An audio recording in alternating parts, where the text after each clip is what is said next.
开他，放开他！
你还好吧？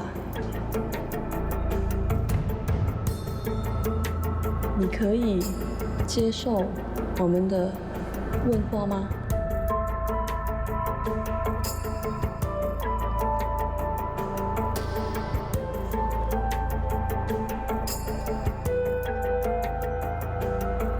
傅小姐，根据你哥哥傅洪博的口供，他犯下连环凶杀案，目的是给你报仇。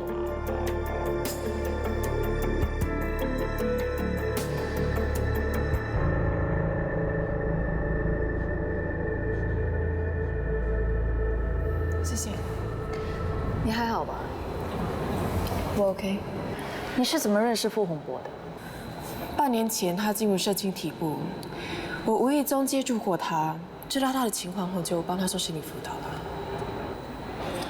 你帮他做了心理辅导，发现什么？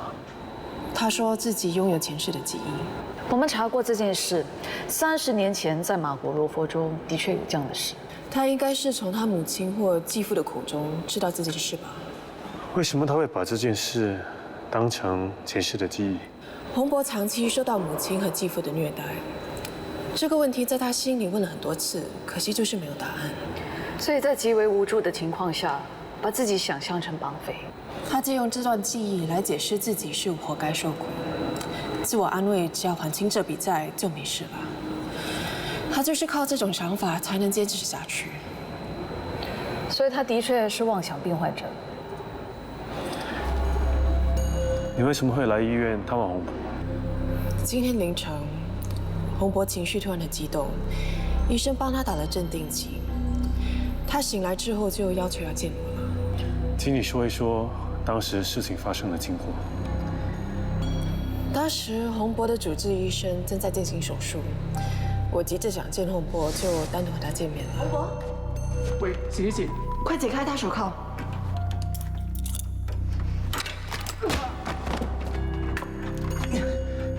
发生什么事？举起双手，退后。过后的事你们都知道吧？刚才的确很惊险，还好你没事。我发现，每次只要和你有关的事，我都会陷入危险当中，还随时可能没命呢。你应该感谢我才对，我每次就当你来抱怨。我也是少见你比较安全。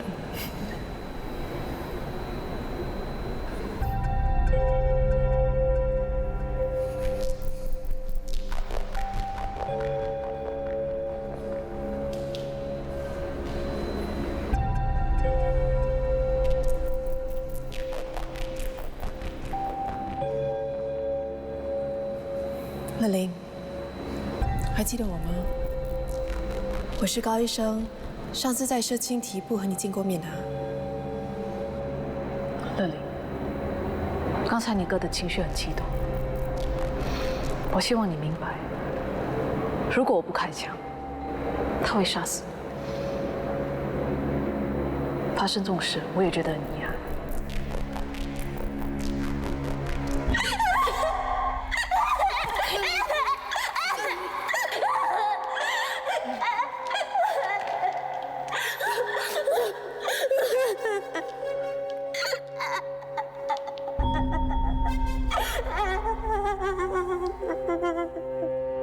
你还 OK 吧？傅乐玲怎么样？保罗和明威已经送他回家，那位高医生答应留下来陪他。目前他的情况还 OK， 已经冷静下来。保罗和明威有没有问出什么？他还是不愿承认被人性侵犯，也不肯指证大小眼。我真的不明白了，他为什么不肯指证他们呢？这点我也觉得奇怪。还有一件事也很可疑，很明显，洪博要对乐玲开枪。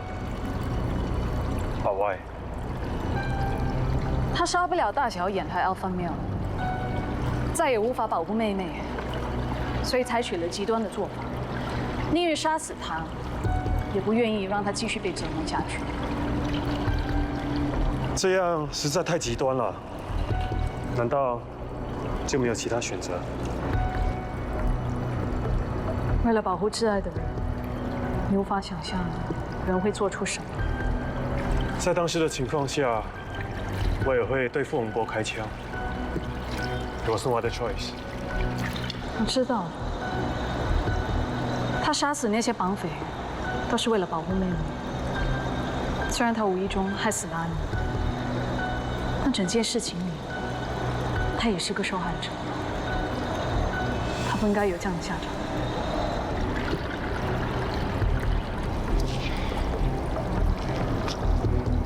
我本来觉得傅洪博可能不是凶手，现在这个感觉更加强烈了。怎么说？哥，对不起你，是我错了，是我害了你，我们不能再做下去了。这些话听起来像是他要弥补自己的过错。如果他真的是凶手的话，他对于杀死那些绑匪是没有悔意的。那他所说的错 ，What is it？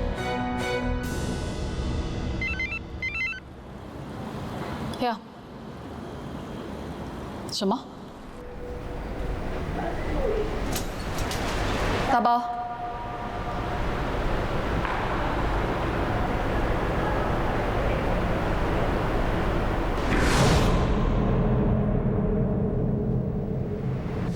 你敲响医院的警铃，还叫人假装昏倒引开守卫的警察，都是为了志文和雅芝。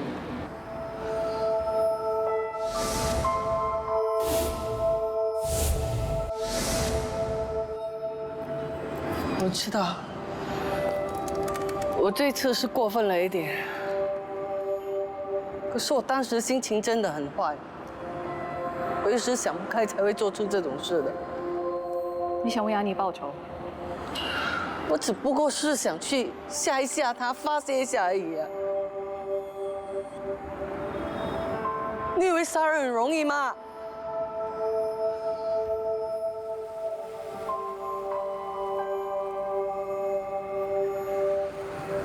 我一直很相信你，希望你不要走错路。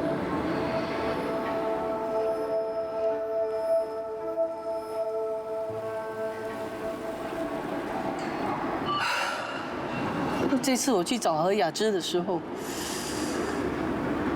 我发现到有古怪啊。什么古怪？我在问他的时候，他好像很害怕，一直不停地说。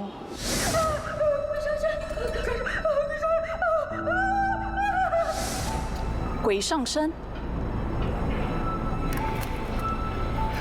为什么会那么说呢？鬼上身，他会不会是想说鬼上了他的身，所以他才杀了阿妮？精神不稳定，或许他连自己说什么都不清楚吧。感觉到真的很害怕，他一定是看到什么可怕的东西，而这个东西就是他所说的鬼。你该不会是相信他说的话吧？阿妮可能不是被何雅芝杀死，凶手会不会是那只鬼？可你需要好好休息，你可以考虑去散散心，放松。白骨精，你为什么不相信我？你相信我好不好？我们一定要查清楚的。我知道你自责，不过安妮被杀，完全是一场意外，她是被误杀的。总之呢，我觉得有古怪就对了，我们一定要查清楚，一定要查个明白的。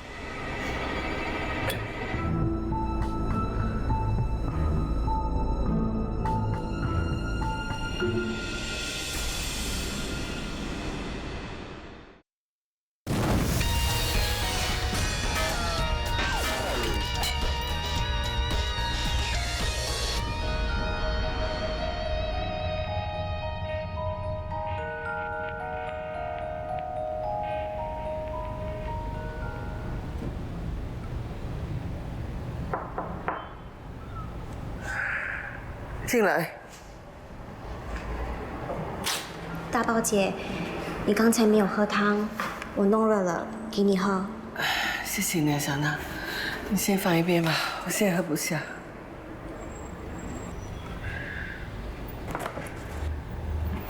小娜，大宝姐是一时冲昏了头，才会叫你帮忙做那种事的。对不起啊。你不用道歉，是我愿意做的。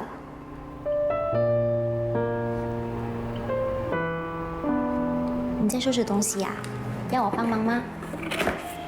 我在帮阿妮选一套衣服，给她上楼的时候穿的。这套衣服很漂亮啊。以前每当阿妮心情好的时候，就会穿这件衣服。她应该很喜欢这件衣服吧？那天他说了一件开心的事给我听，我记得他当时是穿这件衣服的。他说了什么开心的事啊？他说能够帮助傅家那两兄妹，让他觉得很开心，好像找到了生活的重心。他如果知道因为帮那两兄妹，会连命都没有，我看他应该是开心不起来了。其实我当时是很羡慕阿妮姐的。傻瓜，有什么好羡慕的？我妈妈离开了以后，爸爸就觉得我拖累了他，骂我是个没用的东西。我那时常常问自己，为什么我会活在这个世界上？我是不是一个多余的人？这世界上没有多余的人，要不要成为有用的人，是要由自己决定的。当时我听到安妮姐说她终于找到了人生的目标时，我很替她开心，也很羡慕她，因为她终于知道自己为了什么而活。虽然安妮姐最后没有帮助到那两兄妹，但我相信她已经尽力了。你说的对，阿妮生前最想做的，就是帮助那两兄妹，应该要帮她完成遗愿。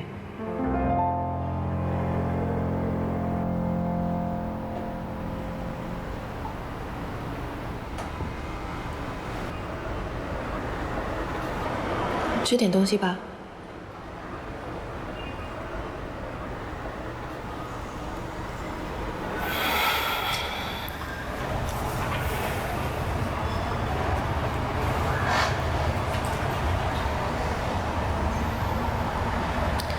只差一步就成功了，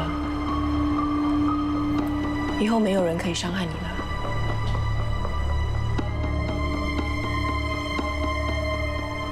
你一定要坚持下去，不然你哥做的牺牲就毫无价值了。你愿意让洪博白白牺牲吗？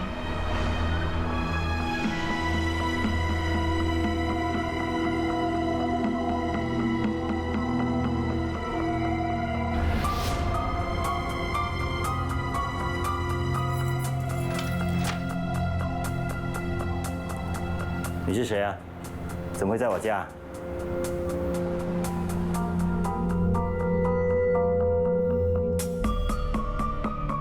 老婆，老婆。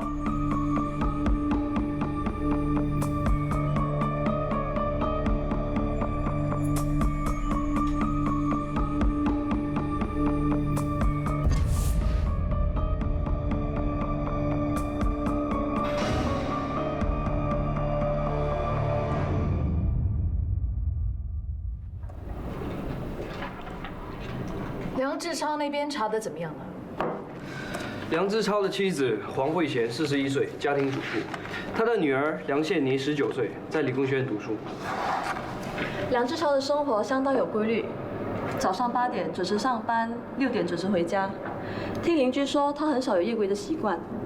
志云，你查到什么？梁志超没有什么关系密切的朋友，而他同事对他的背景也不是很了解。表面上看起来，梁志超完全正常，没有任何可疑的地方。Ma'am， 你为什么会怀疑他？他跟其他绑匪年龄相近，来自马国罗佛州，跟大小眼他们一样，23年前移居本地。那天王明威跟踪大小眼时，他去到一家书局前停了下来。那家书局将为梁志超举办监书会，看来大小眼不是偶然出现在那里，而是想在那里碰上梁志超。陈心怡的父母是他的叔母，这应该不是巧合吧？最可疑的是，当我们把梁志超的照片给傅乐玲看时，你认识这名男生吗？很明显，傅乐玲认得他。可能他在用美好的家庭包装自己，掩饰内心的恶魔。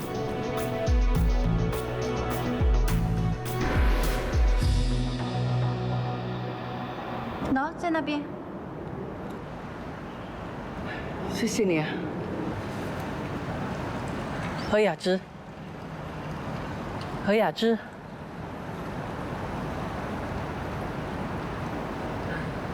你还记得我吗？那天的事情真的很对不起。我想问你一件事情，那天你说的“鬼上身”是什么意思？有个女孩子被推下楼，掉下去，死了！不是你把她推下去的，不是你会是谁？是谁把她推下去的？不是你会是谁啊？那天是不是有人把你打伤？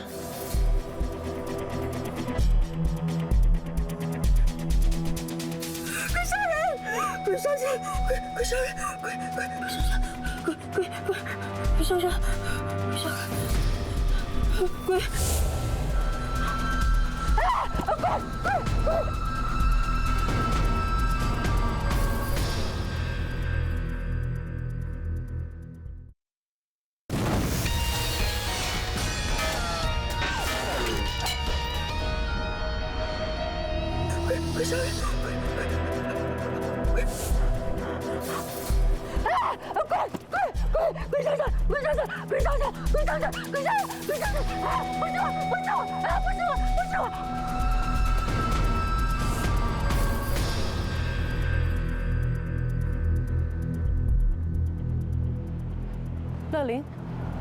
乐玲，为什么会来这里的？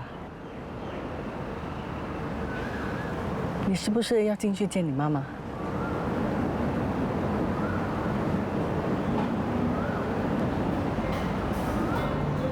无穷的力量，成为所有人不断上进的原动力。所以，我们应该克服恐惧，驾驭恐惧，让恐惧成为我们的动力。We're all living in fear。你的恐惧是什么？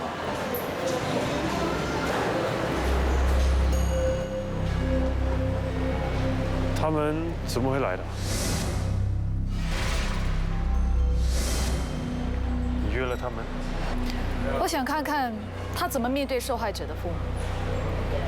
没人能够预料到事情会发展到这个地步。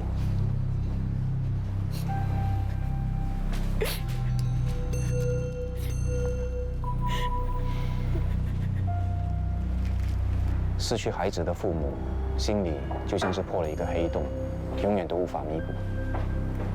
心怡的离去是一件非常不幸的事。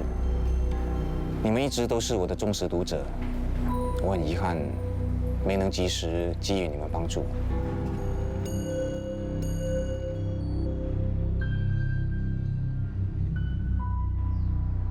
安妮最大的心愿，就是要帮你们两兄妹脱离大小眼的魔爪。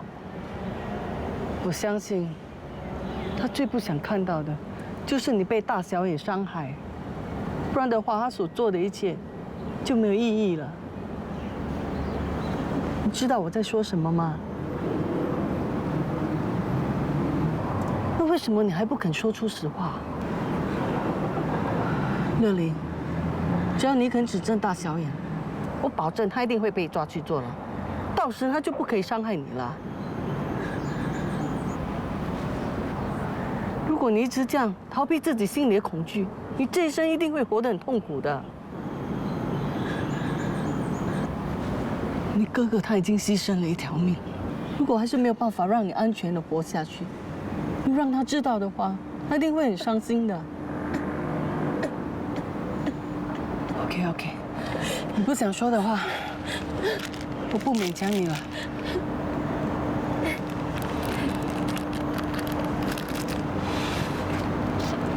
我送你回家吧。你不想回家？我家里有的是地方，如果你不嫌弃的话，可以过来跟我们一起住了。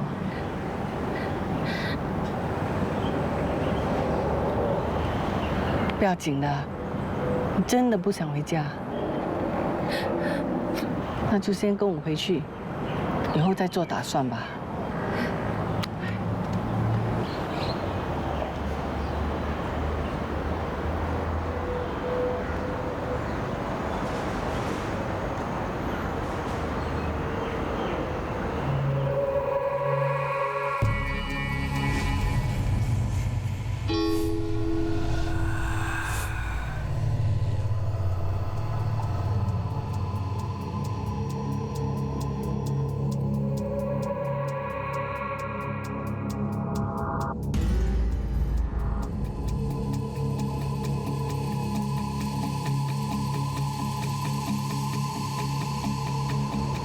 怎么了？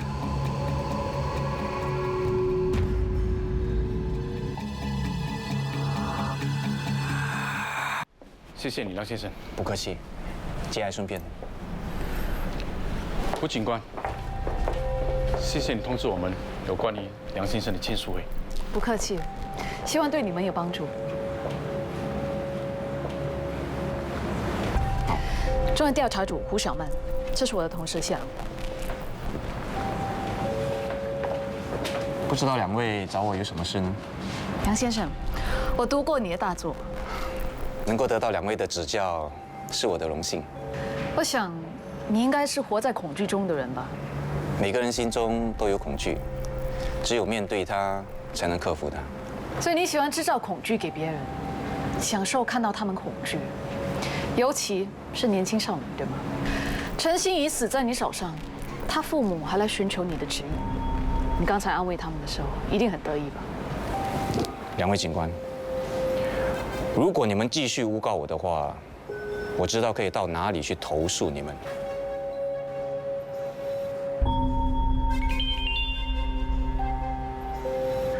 Please go ahead， 我们会等你的。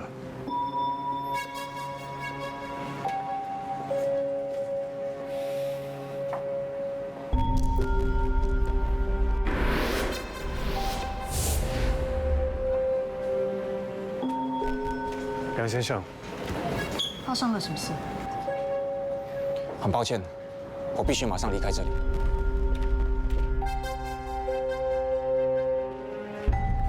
保伦，从现在开始追踪梁志超的手机讯号。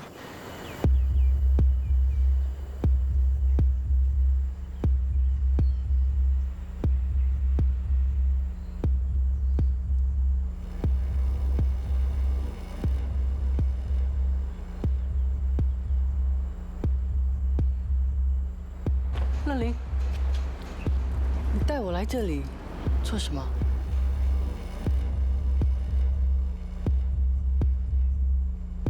你要我进去里面？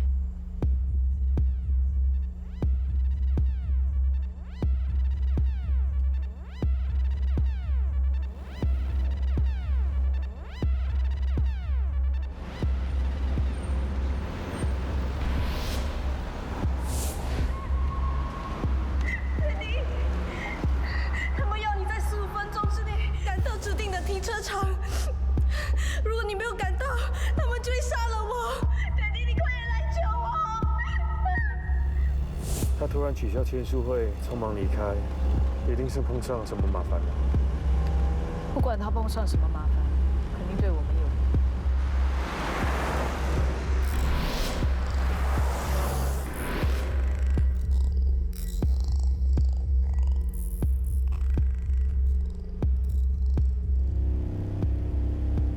这里是什么地方？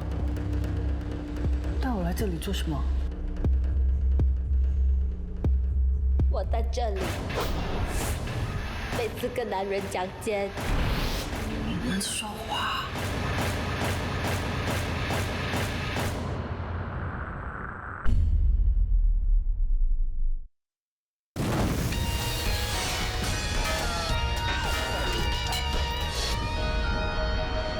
你能说话？乐玲不能说话，但我呢？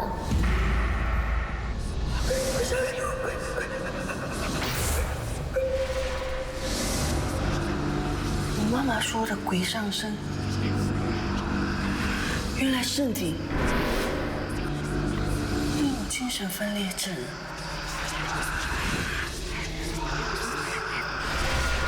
我妈妈是被你打伤的，对不对？我们帮他验伤的时候，发现他脖子、他脸部和身体都有淤青。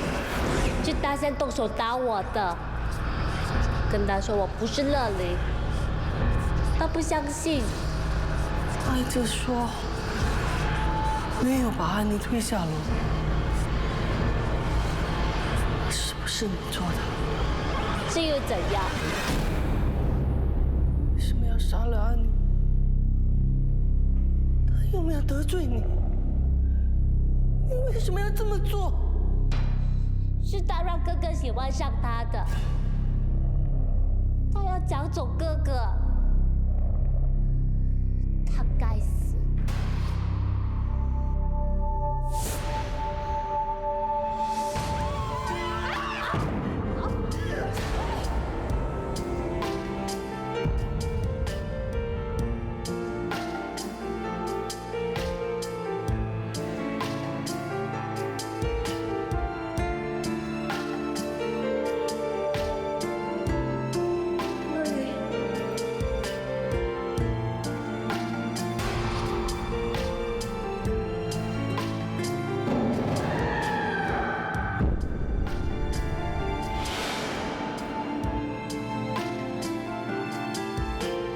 这个死变态！我要你赔命啊！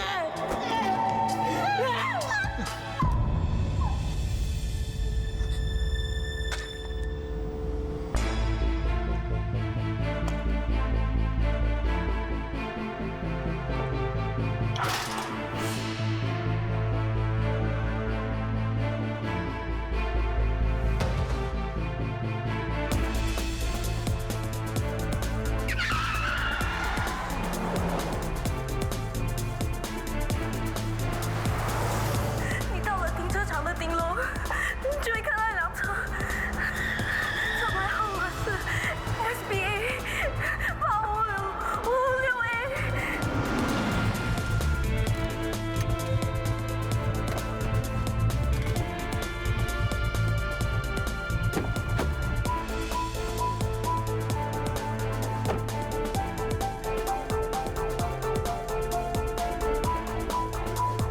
好了，梁之超的位置在哪里？还停留在原来的位置。好，随时向我报告他情况。 Something's wrong.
别害怕，我现在让你看一部好戏。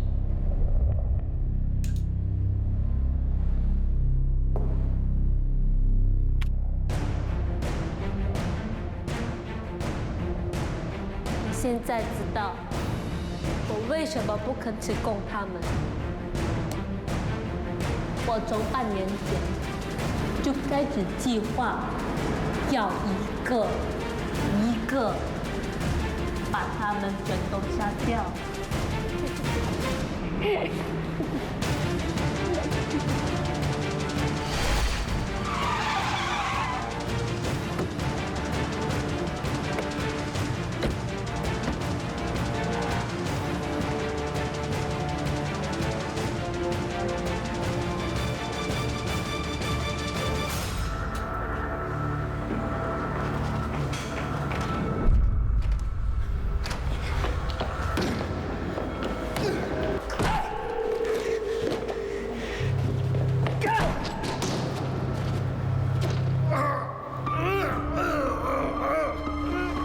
我女儿呢？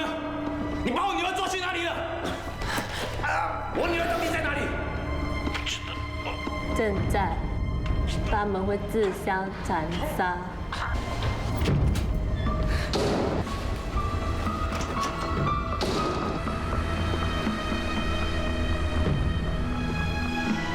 只有你知道我们怎么绑架的，一定是你干的。我真的没有做。说啊！你再不说真话，就把你吊死！说啊！说！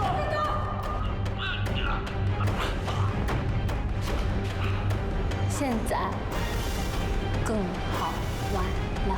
把他放下！把枪放下！不然他死定！他绑架了我女儿，我要问他我女儿在哪里，我要救我女儿！明显杀他灭口！你绑架了21名女生，性侵犯和虐待她们，这是你们2个应得的惩罚。是，全都是我干的，我认罪了，行了吧？让我把他放下好不好？不准动！我说不准动！喂，大小姐，你不能死啊！我女儿在哪里？喂，大小姐，大小姐！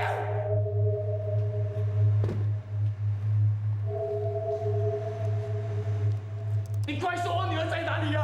你不能死啊！大小姐，放下武器！好，是我该死，可是我女儿是无辜的，我求求你们赶快去救她好不好？求求你们啦！小曼，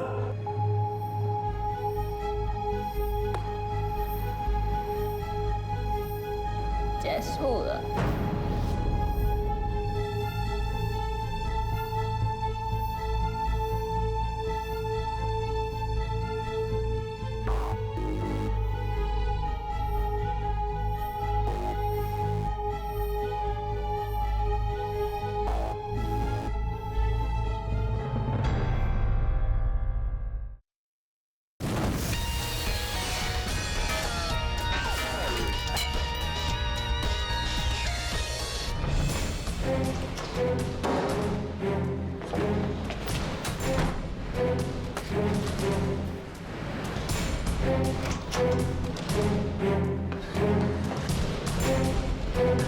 你到底想怎么样？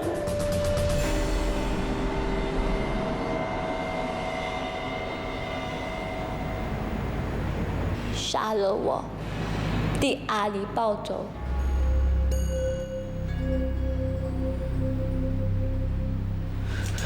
你不要乱来。3个强奸我的男人都死了，那个梁志超会痛苦一辈子，生不如死，事情都办完了，活着干什么？杀了我，你没有做。杀了我，你没有做。我不会杀人的，我不会杀人的，你去自首吧。杀了我啊！不要过来！大宝，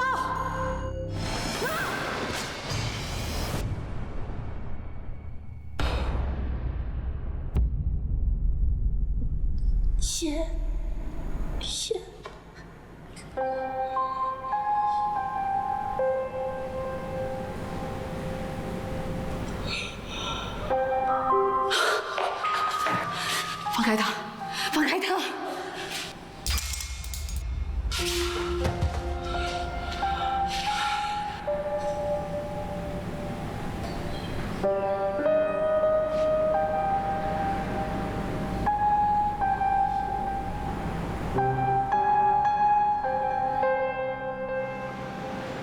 林正仪到底是谁？为什么他会牵涉傅乐林的案件？他是我的线人，他之前帮傅洪博找失踪的妹妹。乐林在6岁的时候，无意中害死了自己的妹妹。他的哥哥洪博看到了整个过程，但是却帮他隐瞒事实。过后，大少爷因为死了小女儿，就迁怒于这2兄妹，对他们进行报复。乐林被大小眼一巴掌打中耳朵，导致耳骨破裂，以后就听不到了。洪博被大小眼推下楼，2条腿的骨头都被摔断了。后来洪博就是因为太迟看医生，2条腿都走不动了。这2兄妹就是被这个死人渣害到变残废的。乐林应该是那个时候开始分裂成2个人格，一是他本身，2是因为内疚而产生的妹妹。这第2个人格一直都藏在他的身体里，直到半年前，乐林被这4个绑匪强奸之后，他的另外一个人格开始慢慢跑出来了。他应该是那个时候开始进行复仇的计划了。洪博是怎么知道乐林在暗中杀人？不久前，乐林常常无故失踪，洪博就到处找他。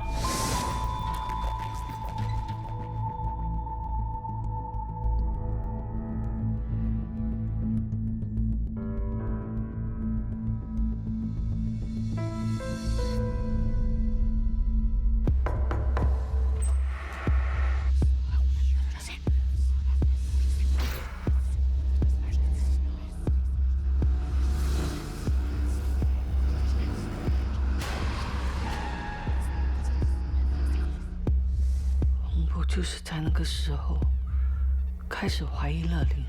他是不是跟踪乐林？过后，他跟踪乐林到一间公寓的停车场，亲眼看到妹妹又杀了 Rocky。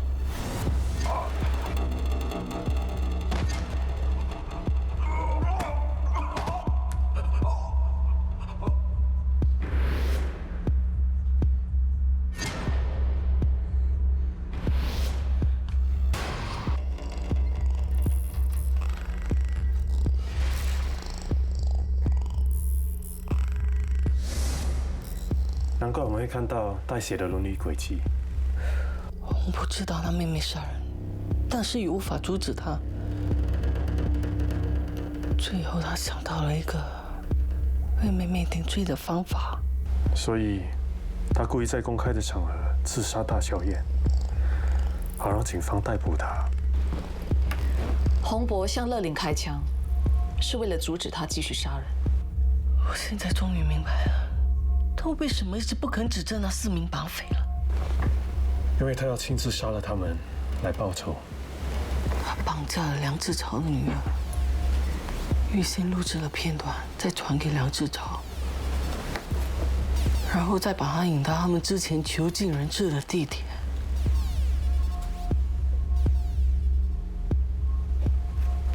之后的事情你们都知道了。他一个人做了这么多事，他也没提过有人帮他。凭他一个人完成这么多事，他也太神通广大吧？不但神通广大，还很绝。最后，他让梁志超无意中杀了自己的女儿。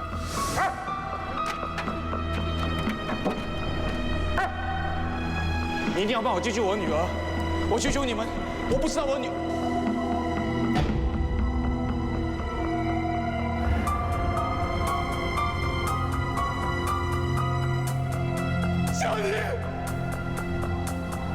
你！小妮啊！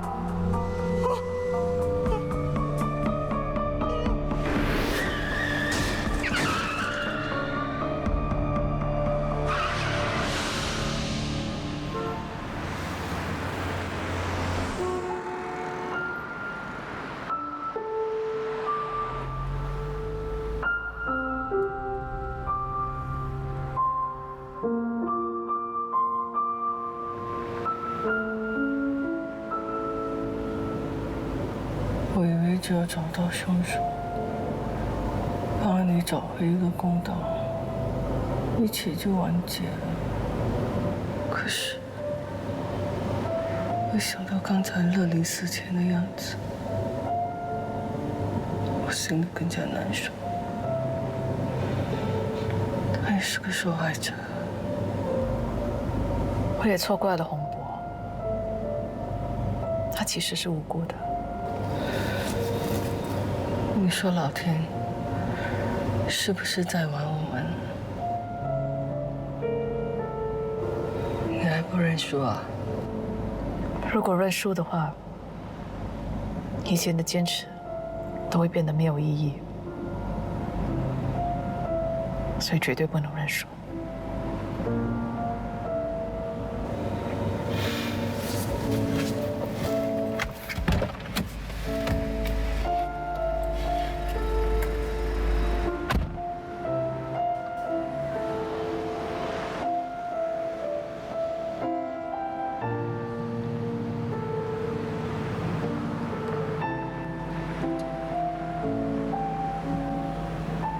是，全都是我干的，我认罪行了吧？你让我先把他放下来好不好？我说不准动！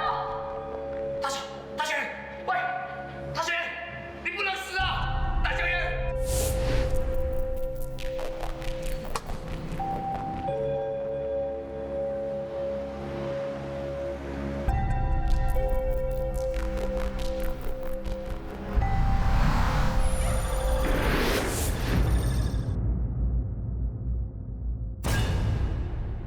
谁的脸孔蠢蠢欲动？谁在惊悚？谁在被我按动？谁在放纵？那是虚荣，还是不安在跳动？